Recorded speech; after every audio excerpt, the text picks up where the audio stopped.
오늘 말씀은 열왕기하 1장 13절에서 18절입니다. 조선시대 어느 고을 사또가 하루는 아주 요상한 꿈을 꾸었습니다. 이빨이 하나씩 흔들거리더니 다 빠져버리는 꿈이었죠. 하루 종일 꿈이 생각나 도대체 무슨 뜻일까 생각해 보아도 무슨 뜻인지를 모르겠습니다. 그래서 사또는 인근에 있는 유명한 해몽가를 불러오게 하여 자기가 간방에 꾼 꿈을 해몽해달라고 했습니다. 사또의 꿈 얘기를 다 듣고 난 해몽가는 꿈풀이를 하기 시작을 했습니다. 사또, 그 꿈은 죽음이 다가오는 것을 의미하는 것입니다. 사또의 친척들이 하나 둘씩 모두 죽고 나중에는 결국 사또까지 죽게 된다는 뜻이옵니다. 자신이 죽는다는 말에 사또는 이 꿈풀이를 듣고 마음이 몹시 언짢았습니다. 그래서 기분이 나빠진 사또는 자신을 저주했다고 하여 그 해몽가를 옥에 가두어 버렸습니다. 그리고 사또는 수소문하여 용하다는 해몽가를 불러왔죠. 두 번째 불러온 해몽가는 사또의 꿈 얘기를 찬찬히 듣더니 이렇게 꿈풀이를 했습니다. 사또님, 이 꿈은 사또님에게 매우 좋은 징조이옵니다. 그러니까 사또님께서 집안 사람들 중에 제일 오래 사실 것이라고 하는 뜻입니다. 이빨이 뽑히는 것은 죽음을 뜻하는데 사또님은 마지막에 뽑히는 이빨로 제일 늦게 죽는다는 것은 제일 오래 산다는 장수를 뜻합니다. 그러니 염려 놓으십시오. 장수를 축하드립니다. 사또는 크게 기뻐했습니다. 그래서 사또는 두 번째 해몽가에게 기꺼이 만냥을 주었다는 이야기죠. 똑같은 환경도 어떻게 말하느냐에 따라 받아들이는 사람에게는 큰 차이를 보이게 되어집니다.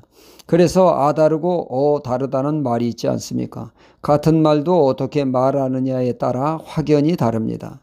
봉현이라고 하는 아이를 저희 집에서 키운 적이 있습니다. 봉현이는 어린 나이에 어머니가 인생을 스스로 포기함으로 젊은 나이에 이 세상을 떠나셨습니다. 어린 나이에 어머니 보호를 받고 자라야 할 나이에 그런 끔찍한 일을 당했으니 어린 나이에 얼마나 큰 상처가 되었겠습니까? 그의 말에 의하면 공부 시간에 문득 그 생각이 떠올라 창밖을 보면 어느 사이 수업이 끝났다고 합니다. 큰 상처가 아닐 수가 없죠.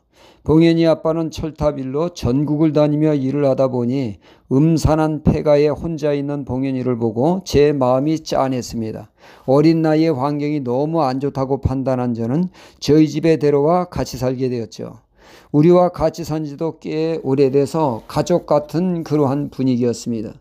그래서 어느 날 아무 생각 없이 봉현아 저것 좀 해라 말을 했습니다. 그러자 봉현이가 저에게 심각하게 말을 했죠. 지금 시킨 일 명령입니까? 부탁입니까? 저는 순간 이게 바로 사춘기의 반항인가 하는 생각이 들었습니다. 그래서 저는 부드럽게 부탁이다 했더니 기분 좋게 그 일을 하는 것이었습니다. 지금도 봉현이를 떠올리면 명령이냐 부탁이냐가 떠오릅니다. 말을 참 잘해야 되는구나를 생각하게 되죠.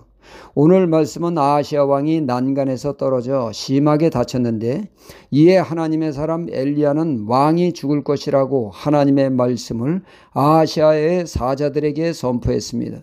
그의 사자들을 통하여 하나님의 말씀을 들은 아하시아는 자신의 죄를 회개하기는커녕 재수 없는 저주를 했다고 엘리야를 체포해 오라고 50명의 군사를 50부장의 지휘 아래 3차례를 보내게 되어집니다.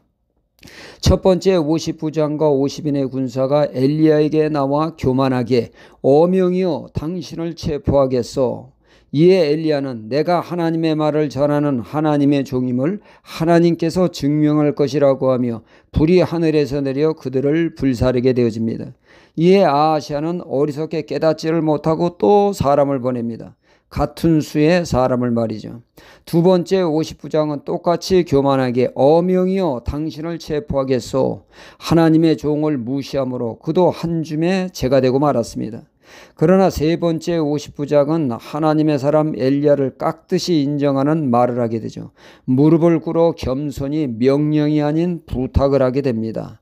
그리하여 그는 죽임을 당하지 않고 그의 소임을 감당하게 되었죠.